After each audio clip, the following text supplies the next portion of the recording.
Okay, it is 7 o'clock, so we're going to go ahead and get started. And we're going to have a fun night with our free Q&A here. We've been having a good week. We've been planting a few details in the greenhouse, and that's been fun. We've been working outside.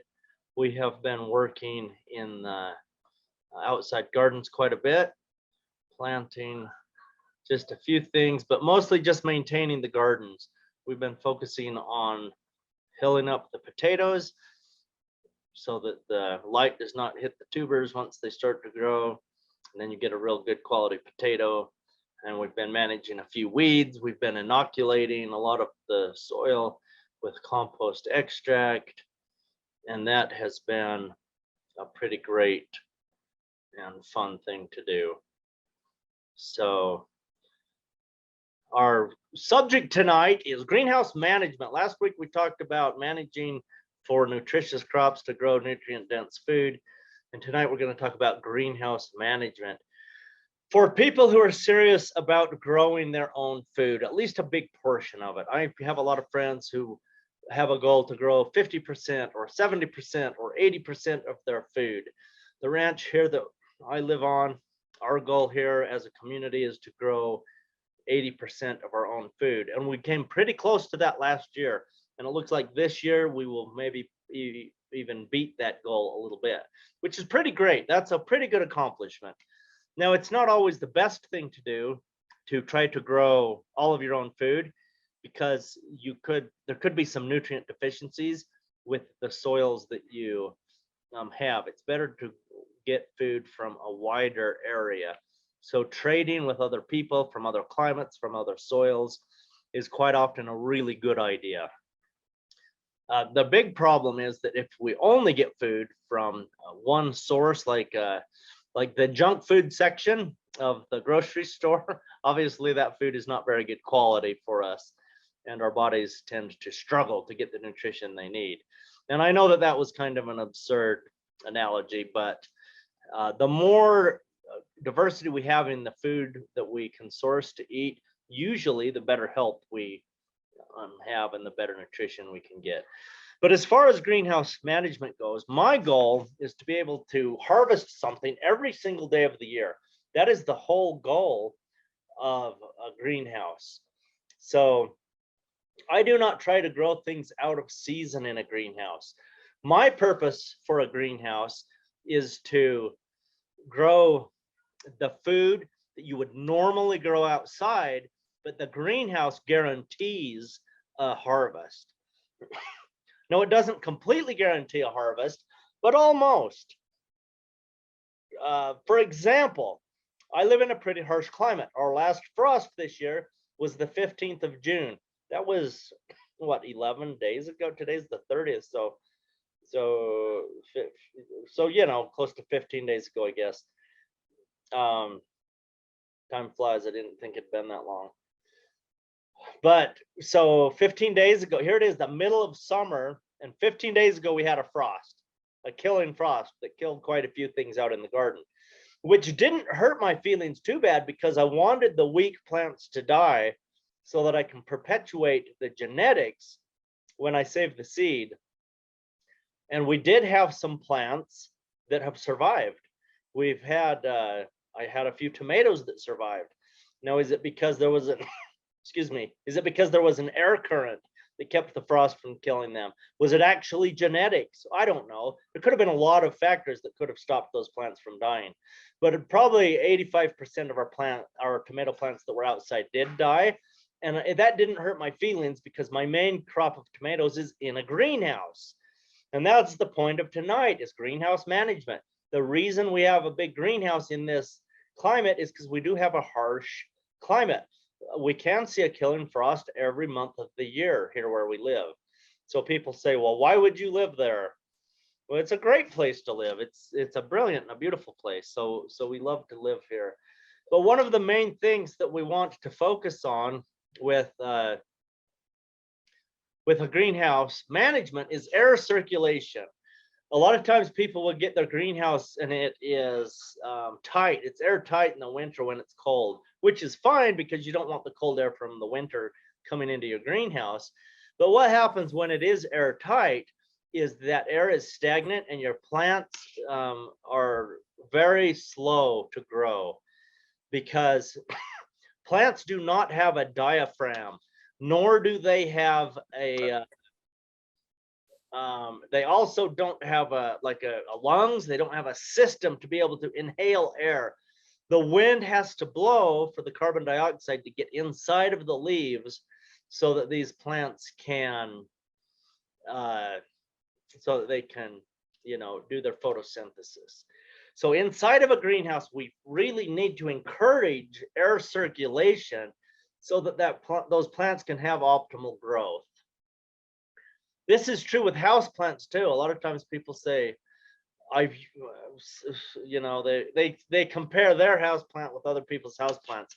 And they say, well, why does one person's house plant grow quicker than mine? They're the same species, we do everything the same, but one person may have it in the part of a house where there's airflow. And when the air is moving and the air is circulating, the plants will be growing faster because the carbon dioxide is getting inside the leaf. Another reason for air circulation in a greenhouse is to prevent disease. And so that's pretty important also. Molds and different kinds of disease causing fungi can thrive, and they do thrive in stagnant air. So if you're moving the air, if you have a fan going to circulate that air, it helps to prevent problems, and you get that the faster growth. And so that's pretty important, and you want to focus on that. The other thing about greenhouse management and air is venting the greenhouse. So air circulation and venting are two entirely different things. Okay, these are different things, and you want to focus on the air venting mostly in the summertime. The number one problem with greenhouse construction is people do not have big enough air vents. And so the greenhouses get too hot in the summertime, and then the plants are suffering and they struggle to have a beautiful summer garden in their greenhouse.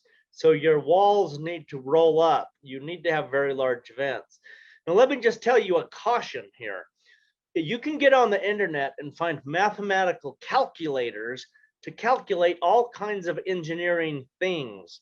So you can get on the internet and type in greenhouse venting calculator, and calculators will pop up from different companies around the world, and they will tell you how long your greenhouse is, how wide it is, how tall the roof is.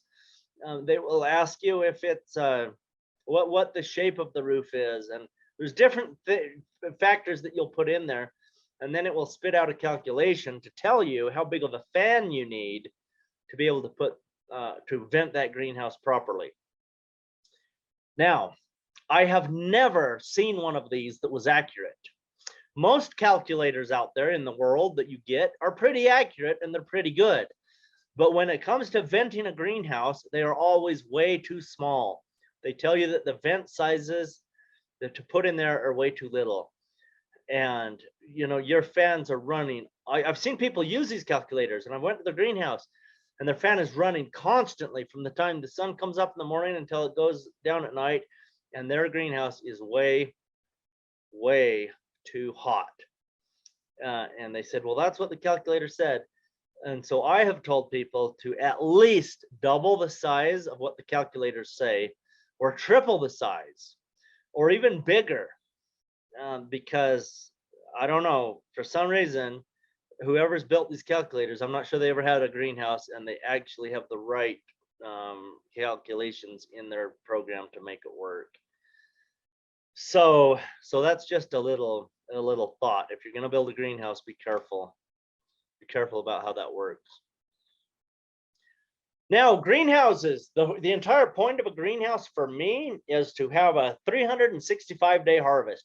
I want to eat every day of the year out of that greenhouse. Today, we harvested 10 pounds of strawberries. I kind of made that up, but it was a whole bunch of strawberries. I don't know how many, but it was a flat of strawberries. And we got some blueberries, and we got 2 gigantic cabbages. They were probably 10 to 15 pounds a piece. And we had 2 big, beautiful bunches of celery. What else did we get today? I don't know. We could have picked a lot of other things, but I know we picked those today. Yesterday we picked a big bunch of salad, and we have a giant green salad in the fridge. We've been eating on it since yesterday and today. So there's a lot of food out there. Oh, we also picked our first cucumbers today.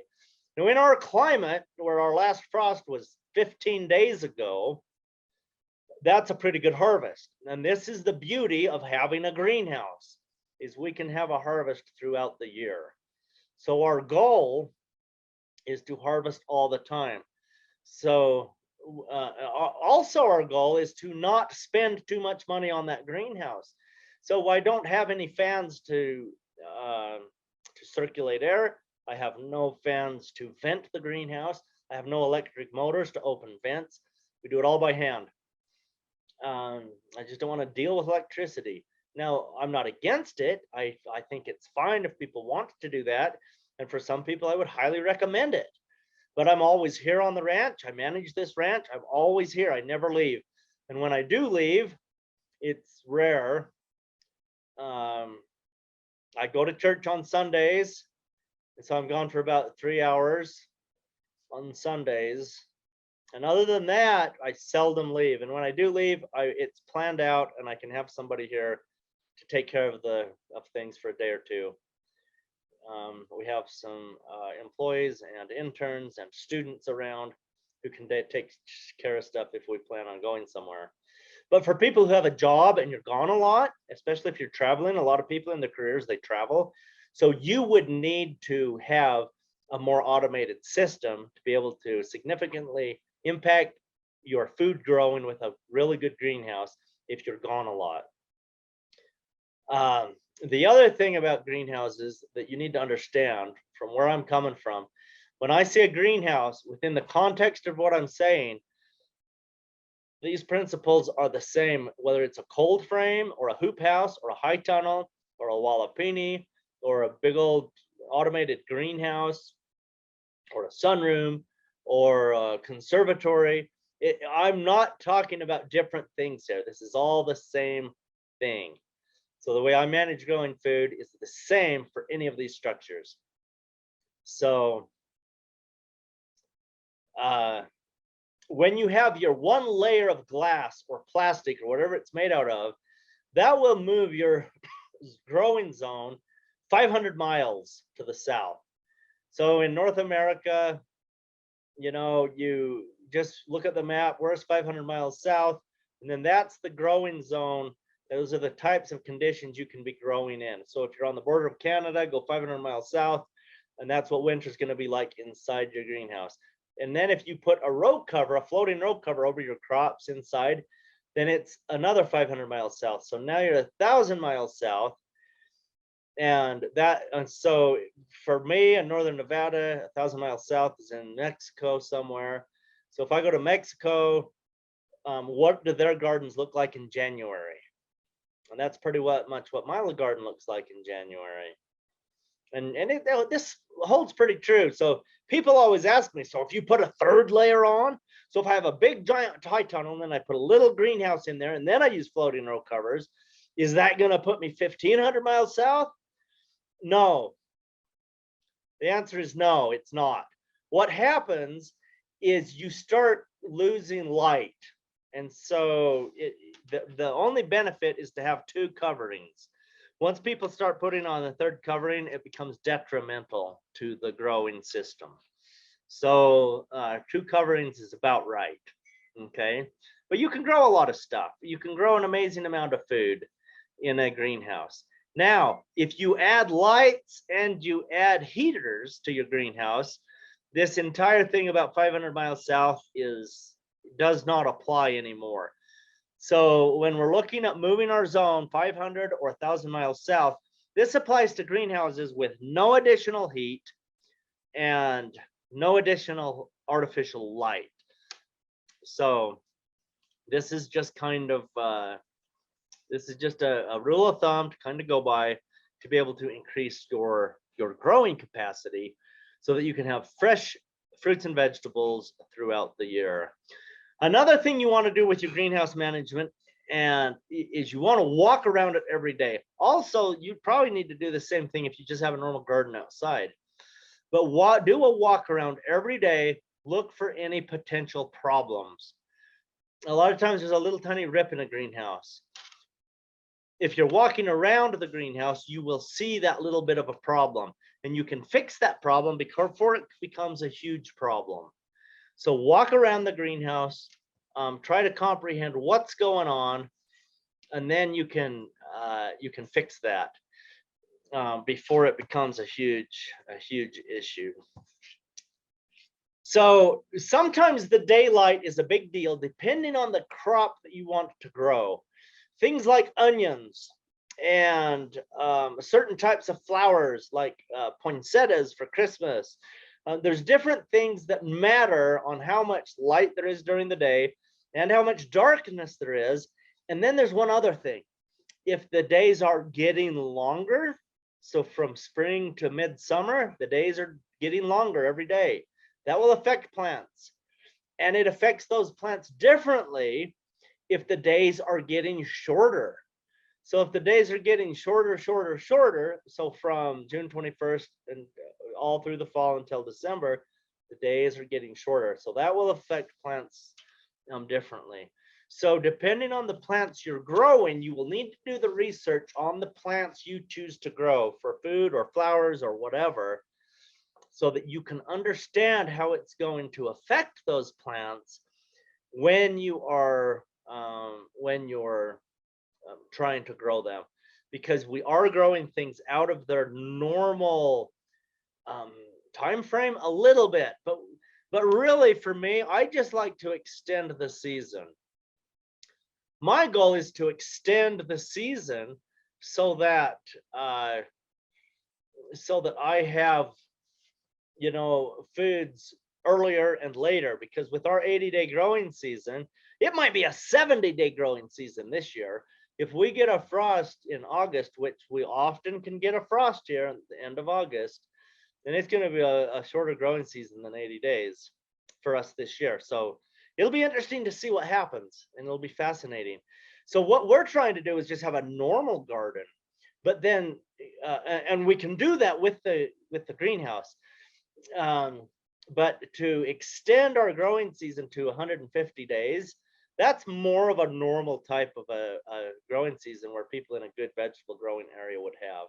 And we can certainly do that with the greenhouse. So since we have an area that it does have such a short growing season, I grow things every year throughout the entire year. So I want to focus on the plants that will grow in the winter, and then I grow all of those ones. So those are things that'll freeze. If something freezes at night, I consider that a winter crop. So it freezes, but it stays alive. That's the point here for a winter crop, or for a crop that is like a cold weather crop. Those are crops that are that are fun to grow, and you can usually grow most of those year round. If you're in a hot area, it's going to be a little bit harder to grow them, in the winter. In the summer. So you want to focus on them in the winter, but you can grow them for probably a good 8-9 months of the year by extending the growing season in the spring, and then you skip summer for those cold ones, and then autumn and winter, you can grow a lot of those. And then the hot weather crops are interesting because with a greenhouse, you can extend the season. So you're growing those in spring, summer, and fall, and then you skip the winter.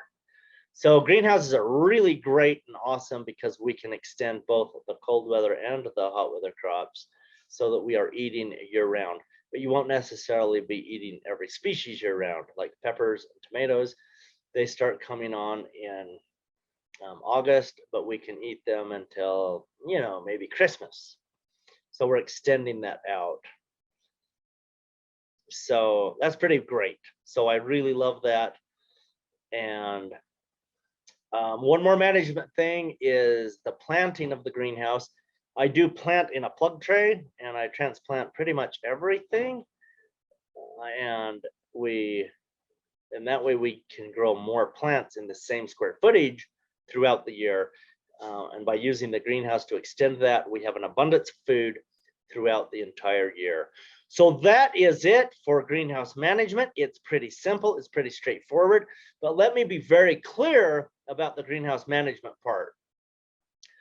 I don't garden any different in a greenhouse than I do outside. And I don't do it any different outside than I do in the greenhouse. It is the same thing. We simply can garden year round. So if I was in a climate where I could grow tomatoes year round, all 12 months of the year, since they don't die, I may not have a greenhouse. But in an area like that where it doesn't freeze in the winter, then maybe it gets too hot in the summer. And so you may want to have a greenhouse simply for the shade factor, because it could, and a lot of people in those areas, they don't call them greenhouses, they call them shade houses. So a lot of people in the tropics will have a shade house. And but it's exactly the same thing that we're talking about here. So we plant, excuse me, we plant once a month. We plant our seeds once a month, and just for fun, I plant the seeds 3 days before the full moon every month, because I think that's a fun thing to do, because the moon cycles do affect the way plants grow. It's very minute, but it does affect them, and they do grow a little bit quicker and better and get off to a better start if you get those in the ground right before the full moon. And so we plant once a month, and then when those plants are about a month to 2 months old, depending on the species, then we transplant those in our growing beds, and they're off and running to create food for us. So obviously we don't plant tomatoes every month. I plant them one time a year, and it's usually the last week of February or the first week of March, depending on when that full moon cycle is. Somewhere around there, I will plant all of those tomatoes and pepper seeds, and then we grow those out so that we have our summer and fall harvest of those types of things. But the plants that we eat and that will grow year round, like lettuce, spinach, a lot of those things, we are planting the same thing every month of the year. So now that June 21st has passed, it would be a good time to plant a lot of your fun things that do better in the fall. Things like Napa cabbage, get those started right now. Things like bulb fennel would be planted right now, and bok choy and joy choy and mikwing choy and mizuna, all of those types of leafy greens. Plant them now because they will grow into a beautiful vegetable, because the days are getting shorter. So the fall is the time to plant those. I'm going to open this up to Q&A. And Leslie asked plug tray, but I don't know when you asked that. Sorry, Leslie. But yes, I do plant in my plug trays. A plug tray is just a seedling tray, and my size is a 200 cells in a plug tray. Are they just plastic? Yes, they are. Okay. So where do you get yours? Or you've probably had yours forever, huh? Yeah, I reuse them. I take care of them. Once in a while, there's, I meet people and they see me using plastic plug trays, and they're frustrated because they think that I'm destroying the environment and ruining the entire world because I'm using some plastic. Certainly there is overuse of plastic and lots of waste of plastic, and yes, it does cause pollution, but I don't feel bad about it because I got my plug trays about 20 years ago and I'm still using them. I take care of them. I make sure they don't get smashed. I just wash them up when I'm done, and I continue to keep using them. And so I don't even know. I mean, there's like, you could just order them from garden supply places. I very seldom see them at places like Walmart's or Home Depot's. But there's a place called greenhousemegastore.com, and I do know that they carry them. You could type plug tray into Amazon and they would have them also. Anywhere online, just type in plug tray and they will come up. Okay. So, Thank yeah. Ashley says, when you talk about planting fall vegetables now, would you plant those in an outdoor garden or just a greenhouse? That depends on your growing season. If you're going to have a frost super soon, which is not likely because it's just the 1st of July now. We're on June 30th today. So now is the perfect time to plant all your fall things, unless you're in a very harsh climate like mine, which most people are not. Most people don't live in super harsh climates. A place like Telluride, Colorado, that's at 10,000 feet in the air, they are probably going to struggle planting things now. So, but you know, if you're somewhere like, if you're in Boise, Idaho, or the Salt Lake Valley of Utah, places like that, now is the time to plant your fall garden. Get out there and plant your carrots and your turnips and all that stuff. It's going to thrive right now. The only thing that you don't have time for at this point are tomatoes and peppers, eggplants. It's a little late for squashes, pumpkins, melons, but everything else you could get going right now and it'd be awesome. First week of July, that is the week to plant fall gardens. John said, what has been your experience with using a window over a raised garden? I've done that before and it's pretty nice. The problem with a very small greenhouse like that is they can heat up fast. And so you can cook your plants if they're not there to take it off on a hot summer day. So, but yeah, I mean, it works fine. I would call that a cold frame type greenhouse. I have always grown so much food that I very seldom, I better plug my battery in. Hold on. My thing's about to die. Okay, we're good. Yeah, I very seldom have a greenhouse that small because I grow a lot of stuff, but it certainly works, you know. I've had quite a few people, I've recommended to people that you can get those things that go over a window well. If you have a basement in your home and you have window wells, a lot of modern homes are not being built that way, but I mean, they are building some still. I went through a new construction place just a few months ago and they were putting those great big giant window wells in, and I thought that is awesome, because for a while the LEED certified people kind of recommended against that. I think it just depends on climate and all that stuff, but if you could put those plastic things, they're totally clear, they're like a piece of Lexan, and they go over your window well, and that way it keeps all the leaves and bugs and mice and everything out. I don't know about bugs, but it keeps a lot of stuff out of that window well. That would make a beautiful place to grow a garden, because you could just go to your basement and you open the window and you could garden right in there. So I've had that idea for a long time and I've been recommending that to people. I have no idea if people actually do that. There could be an entire following on Facebook, Pinterest, all about that. I have no idea, but it certainly should be done. So what if your window wells are on the north side of your house where you don't get a lot of sun? Well, then grow things that shouldn't be grown in the direct sun. Grow a bunch of aloe vera, you know, I don't know. Anyway, good stuff. Okay, any more questions?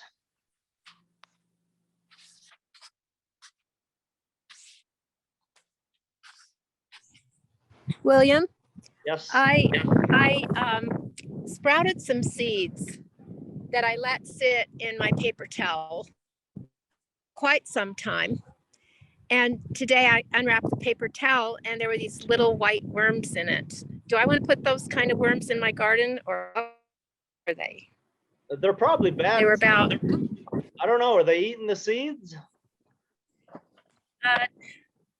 maybe. Yeah, probably just investigate and see if they're good or bad. I mean, there's all kinds of things that could be a white worm. They could be maggots that are eating eating the seeds. They could be a little grub that's eating the seeds. They could be an Incatraeid, which are probably good for the soil. They could be, there's those other ones. I can't think off the top of my head what they're called. But, you know, I don't know. It might be risky, just depending on what hatched. Yeah, So I don't know. I decided not to, but I was just curious. Thought, well, I Yeah. should ask. That's probably a good Okay. idea not to. I've got a question, William. Okay. And then a fun story. Is there any plants that you can't have as transplants, like carrot, anything like that, or can you do everything?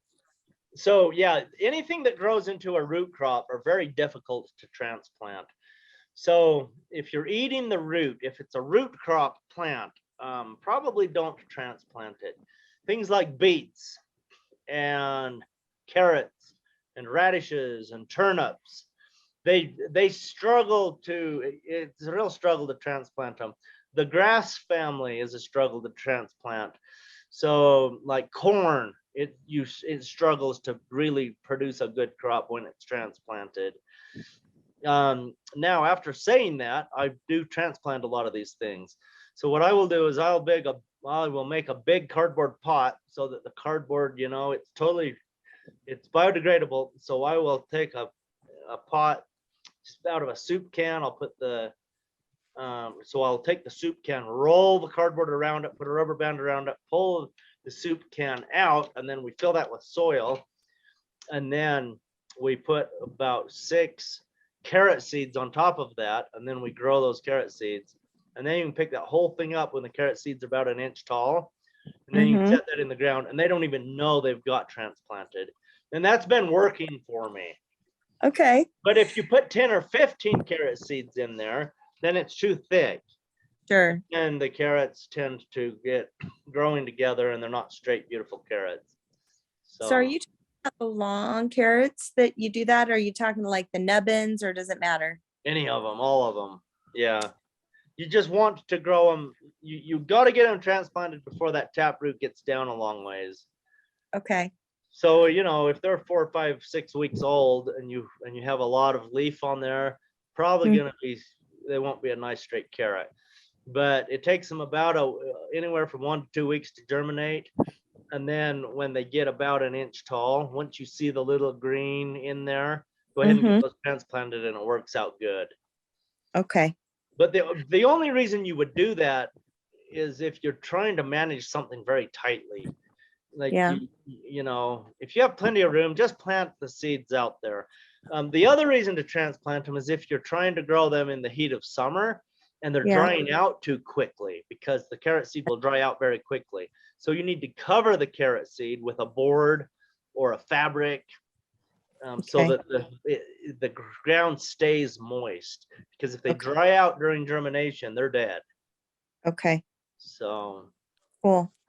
Okay. So this fun story, well, it was fun to me. I went up to, so I'm in Utah, and I flew to go stay with my mother-in-law for a week, who just lost her husband. And so I'm coming back, and you know how people, for the most part, don't talk to the stranger that they're sitting next to on the plane. And and I had that on the way up there, but on the way back, this nice lady, we started chatting. Turns out she moved a couple of years ago from St. George up to Oregon and bought a little place and is homesteading. And she's doing exactly what we want to be doing, only she's 2 years ahead. And I told her about the greenhouse that you told us about, and she was all on fire about that. So so we swapped information, and we've been chit-chatting back and forth. And I was kind of expecting to see her here tonight, because I told her all about you, and she's all excited. She shared whoever her person is, but I didn't go check them out because I didn't feel any need to. But it was exciting because I think, and she knows other people that are doing the same sort of thing. And it's it's more, it's growing. It's more widespread than I thought in the desire to do that. So that was really fun. And she's very excited about getting the greenhouse. And I couldn't remember everything that you told about it, but I'm sending her the information. So you just never know who you're going to run across and who is excited about doing what you're talking about. Yeah, that's fun. Thank you for sharing. That's good. You're welcome. Also, you talked about robe or rope covering. I don't know what you're talking about. Okay, yeah. So a row cover, just ROW, meaning cover it Row. over the rows in your Yeah. greenhouse. It's just a fabric. It's like a netting type fabric. It's a spun fabric. So it's not woven. It's not like crocheted. It's spun together. Is how they make it, which is it's kind of weird, but when you look at it, it kind of makes sense. But they make it for the purpose of putting over crops in the winter to keep the frost off of them. And there's a company called like Remay that makes it. There's several manufacturers of it. But if you got online and typed in row covering for frost protection for vegetables, there'd be all kinds of places popping up on the internet trying to sell it to you. Okay. So yeah. When you were talking about, the 2 layers, the 500-mile thing. So is the row covering what you put directly on the vegetables? Because I was thinking you were putting it on the greenhouse, but that's not right. Okay. Yeah, you put it right on the vegetables. Okay. Like there's companies trying to sell you wire hoops to put a wire hoop in the ground every 3 feet so that it makes a little greenhouse over the top of the bed of vegetables. You don't have to do that. It just sits right on the vegetable and it's just fine. Now, depending on your management methods, some people like the wire hoops, and I probably would use them with certain management, but I don't. So I don't worry about it. It just sits right on them and it works just fine. Okay. That's awesome. I see Ashley has a thing, a question. Oh yeah, I need to read this, don't I? Okay. Thank you. You bet. Okay, when would you suggest planting peas, lettuce, etc.? Are those considered fall veggies or closer to winter? Thank you. All right, Ashley. It depends what climate you're in. But I know you're from northern Utah right now, maybe moving to some other fantasy, beautiful luxury farm fanciness someday, right? So if that is Alaska, it would be different. But for most of North America, if your killing frost is in September or October, which is most of North America, then you need to be planting all of that stuff, probably August, the first week of August. Okay. You can plant it the first of like September if your killing frost is more November. But if your killing frost is like September, a lot of people's aren't. It used to be, but our climates are changing a lot. When you start looking over the last 50 years, there's been a lot of changes. But so October is more common now, mid to late October. So if you're talking about peas and lettuce, you've got to remember those are cool season crops. So if you're planting those now at the beginning of July, it may be too hot to be growing those.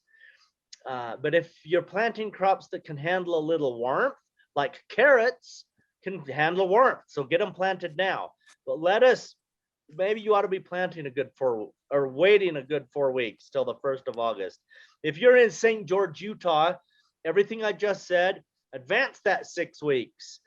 Your killing frost probably isn't going to be until November sometime, but it's going to be way too hot all of August for sure for anything like peas or lettuce. But in September, you could probably plant peas and lettuce.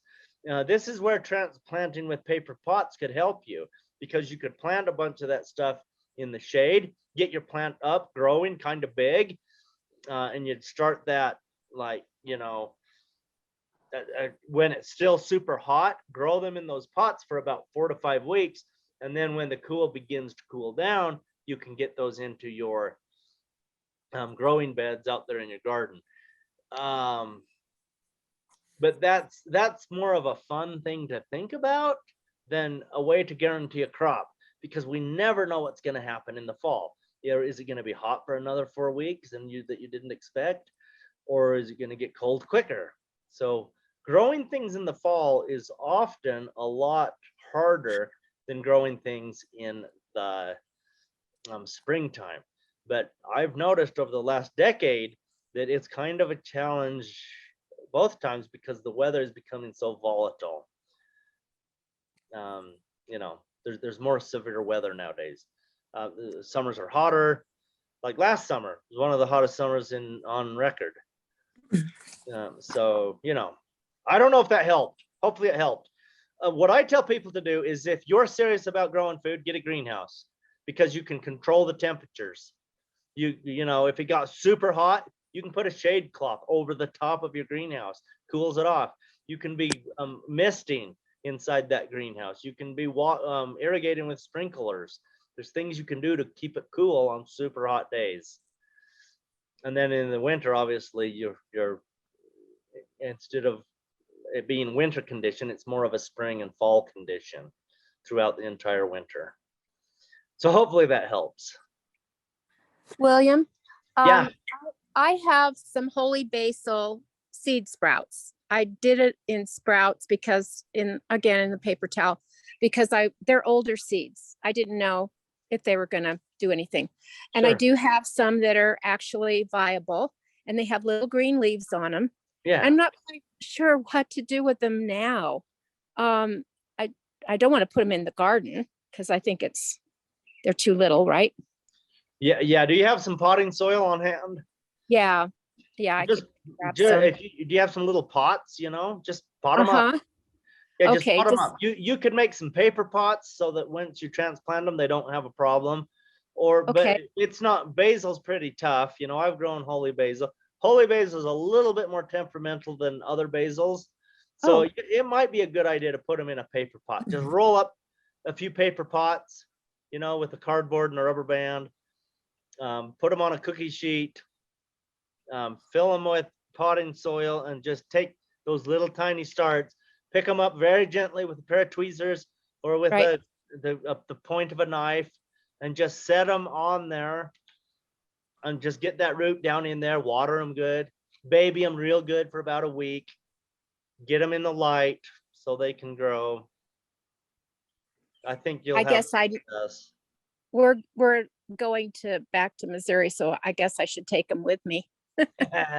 If you don't have anybody to take care of them, you should do that. They're going to be happier in the Missouri humidity than they're going to be in Utah. So take them with you. Okay. And then we found out what the holes are in our garden. Oh, what is it? It is a bird.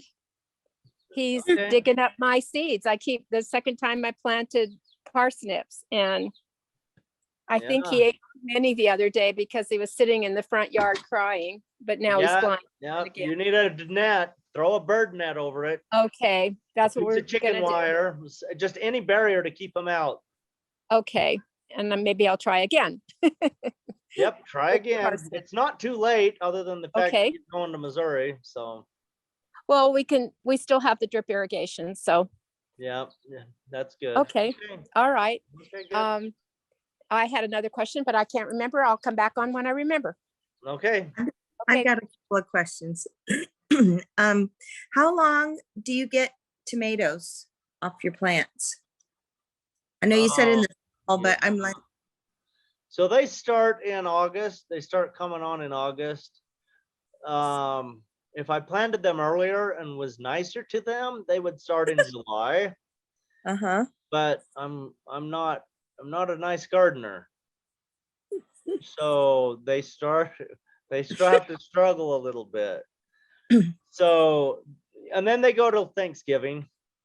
okay. So, Okay. I I'm very interested in, this is like a future class suggestion or a hope, is Ashley has a sister-in-law that does all kinds of longer term vegetable storage, like putting, I want to say putting her carrots in sand and different things like that. And so I'm curious about how you use your cellar for storage and what your recommendations are. I know we're planning on having a greenhouse and being able to harvest from that every year, like every day, like you're talking about. But I'm just curious about all that stuff.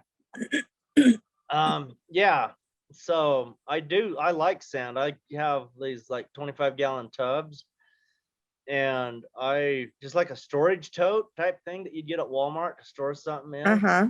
I just harvest my big crop of carrots and potatoes outside, and we just put them in there, like one layer thick on the bottom. So we would just dump a bucket in there, and then we dump a layer of sand on top, and then another layer of root crops, and then sand. So this works good for beets and carrots and potatoes. That's the only thing I've tried. Oh, I think I've done turnips and rutabagas before too, but not on a big scale because we don't eat a lot of those. Right. Although rutabagas are excellent. A lot of people don't eat very many rutabagas, but they are good food. It needs to become more popular. They're so yummy. I can't find them in the store. Yeah, Americans don't eat them, so nobody carries them. And over in Europe they do, but yeah, they're good. Enough sand to cover them, and yeah, then just like so, a couple inches of sand, and then what you want to do, you've got to keep that sand wet and cold. So you want this of like between 34 and 42 degrees. Okay. That's kind of your optimal temperature that you want your greenhouse, or not your greenhouse, but your root cellar to be. So you put it in like beach sand. Yes, although I wouldn't get it from the beach because it'd be full of salt. But I don't know that would be a bad thing. Okay. I just use like a builder's sand. So if you went to a yard where they're mixing up concrete, like where construction workers would go get a dump truck load of sand, that's where I would get it. Because usually they have sand, they have a process where they wash the sand, and then that's how they make concrete. So anybody doing brick work or rock work, building fireplaces and patios and stuff like that, that's where you would get the sand. Okay, so but if they call it washed sand, wash your hands, because they wash it, and so it's nice and clean. And then I get it wet, like wet beach sand. Yeah, you would just keep it moist throughout the winter. So if you dig down an inch and it's dry, that's a problem. Okay. It needs to be moist. You know how when your kids go out and they're playing in the sandbox, and that sandbox is nice and moist underneath? That's how it should be. Yeah. Okay. And if it's not moist, you have to moisten it. So usually, we have a pretty dry climate in Nevada. So I'm adding maybe 2 or 3 cups of water to my 20-gallon tote once a month throughout the winter. Okay. But what that'll do is it keeps your root crops hydrated. So it's just like digging them out of the ground, because they're going to be dormant because of the temperature, but they don't begin to wilt. I don't know if you've ever got a potato in a bag, after a few months being in the closet or the pantry, you get it out and it's soft.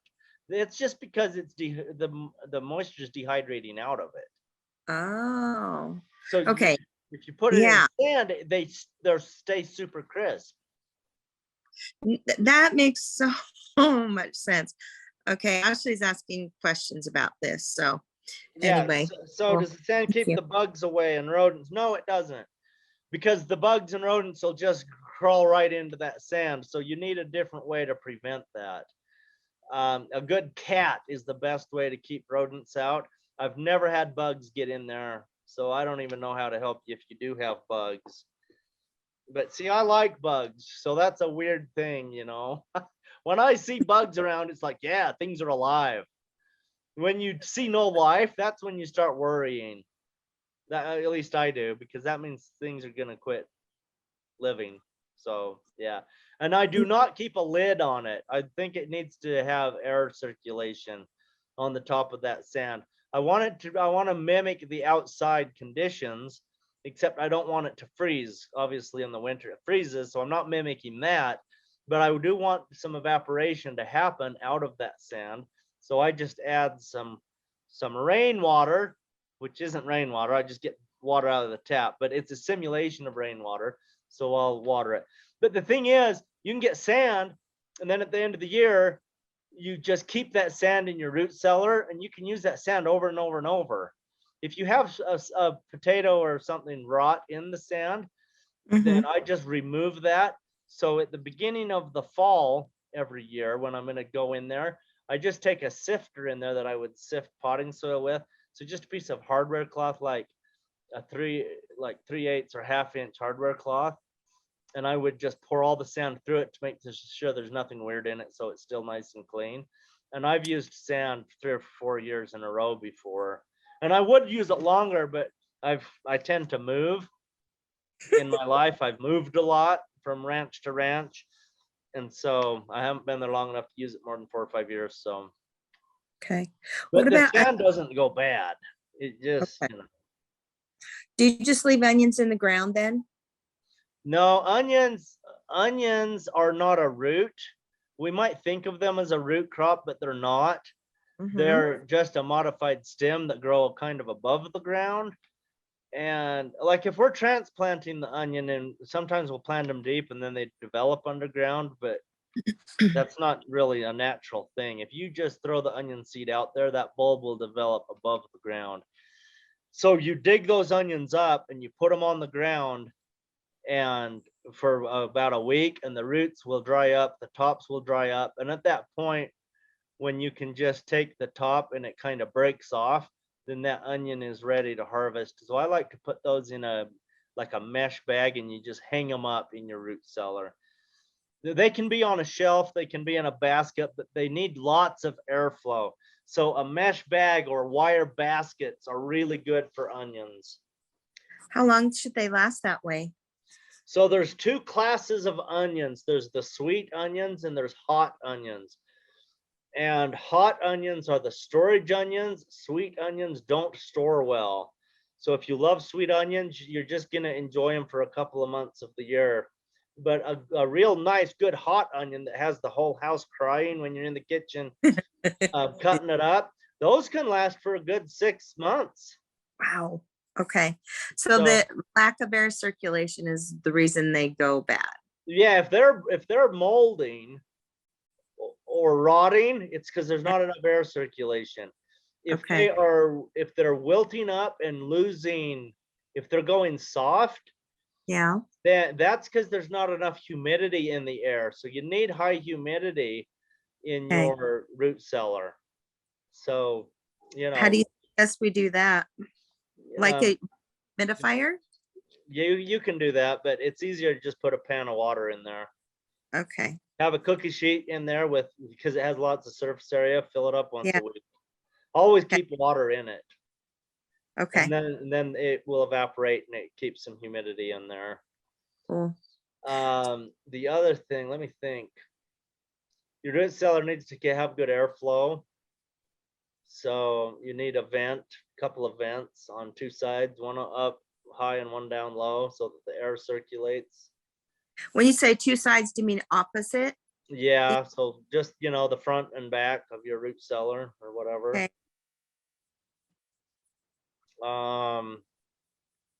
I think that's the basics on root cellars and storing food.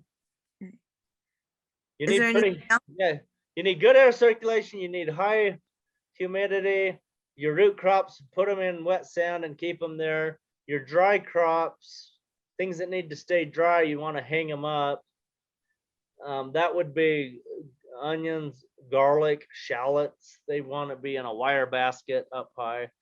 If your stuff starts growing in a greenhouse, if your onions start growing tops and your carrots start growing and your potatoes are growing, that means it's too warm. Okay, Gotta cool it off. okay, But Hmm. that's why it grows. okay. That's very helpful. Thank you. You bet. Okay, any more questions about this? About anything? I could even answer some questions about computer science. I'll say, I don't know. That's my answer. So I put a couple of questions in the question thing, if you wanted to get to my questions, even though I didn't spell everything correctly, you might be able to. Okay, John, what didn't I say? Well, I thought I looked at all the ones in the Well, chat. can you use a cold whatever all year round? What are the cold frames? What are the cold things called that you, the window over the? Oh yeah, that's not even in here. Say that question again. I don't see it in the chat. Oh, well, maybe I'm sending direct messages to Leslie. Yeah, that's the problem, is I'm communicating with Leslie and she's just not answering my questions. Come on, Leslie, get on the ball. Yeah, you called it a cold frame. What's the cold? So John, I don't know what your question is. Go ahead and say it again. I'll try to listen. Okay. I'm not sure what you called the thing, but it was the window over the. Oh, just over like a bale of hay or something, No, yeah, whatever. Okay, cold. or a window well. That would that's just so a little tiny greenhouse where you only have room for a half a dozen plants, or maybe 24 plants. I would call that a cold frame. It's just Okay. a tiny miniature greenhouse, and I've seen people do ingenious things with those. You know, you can start plants at the beginning of the year. You could grow a few heads of lettuce throughout the winter. Okay, so it actually they'll survive in really cold weather then. Well, I mean, no, not really. It depends. I mean, spinach and claytonia and kale, those will survive anything if you keep the snow off of them, so they have plenty of light. Uh-huh. Okay. All right, so it's a cold frame then. All right, and I like that idea of the window well. And so I'm gonna try that. Yeah, you can. I think you can go to Home Depot and buy. If you measure your window well, you can go to a place like Home Depot and tell them the dimensions of your window well, and they can order you one of those clear plastic things that goes over it, and the rigid hard plastic like a Lexan or like a plexiglass type of thing. So you can have those specially made to install right on your house. Yeah, well, that sounds like a great idea. William, do they stay, does the heat from the inside window give it enough heat in there? I guess it doesn't really matter with kale so much, does it? Just can't have snow on it. Yeah, so if you had that thing airtight, so once you install it, you may have to like get some caulking out or something. You may have to do a little bit of carpentry work to fill up some gaps here and there. But if you could seal that off so it was totally airtight against your house, then you could control the heat from your basement window. Just open the window, and then that air would you're heating your house, so the air would heat the greenhouse. And if it got too hot, it's just going to circulate through there, so it doesn't really get too hot. You can have a full-blown food-producing greenhouse right there in your window well. Just take the screen out, you know. I mean, you may, depending on what's going on out there, you might have some visitors in your house from the window well, like toads and snakes and spiders. But it's always exciting. Life's too boring, so that'd be cool. And it should be probably on the south side of the house, right? If you want maximum light, yes, the south side in North America. If you're in Australia, the north side. But if you're going to grow shade growing plants, then the north side. Okay, fun. I have some plants that I'm putting in the garden that have dry leaves on the bottom, and they're just hanging on by a thread at the base of the plant. Just plant them deeper. Yeah. I mean, yeah, that's a good idea. I'm not sure I'm visualizing exactly what you're saying, but yeah, I mean, Okay, you're saying there's not enough dirt around the roots? well, there's lots of, they're really well rooted, but they're just hanging by a kind of a thin thread of the stem. And there's brown leaves around the bottom, but there's green leaves at the top, so. Yeah. I plant it. You could hill some dirt around there, add some dirt or compost around those. Might be a good idea. And do all watermelons, do they have like the little tendrils that come out like peas? Most of them do, yeah. All right, and we sadly planted ours too far away from our trellis, so I guess we just let it go into the garden then, or it's at the end of the square foot garden, so we're trying to do as many things as we can here. Yeah, good luck. Good luck with that. Let me know how it goes. Okay. So a success story, I was looking down our hill, our rocky hill, we've got daisies in bloom that we didn't plant. And so Good. that's really exciting to see several clumps of them growing. That's great. That's a good sign. For sure. Yeah. Oh, and another question, we have a lot of weeds. We've just been cutting them off and leaving the root for the detritus. Is that what we should be doing? Sure. Okay. Yeah, that's a fine way to manage. Okay. Perfect. Perfect. Okay. I think that's all the questions I see. And it's been an hour. So maybe we'll call it a night unless somebody has a question that you just have to ask. Go ahead.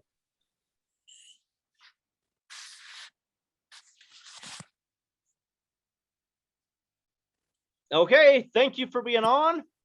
Thank And you. our we've been having a good class here with our 17-week students. It's been super fun.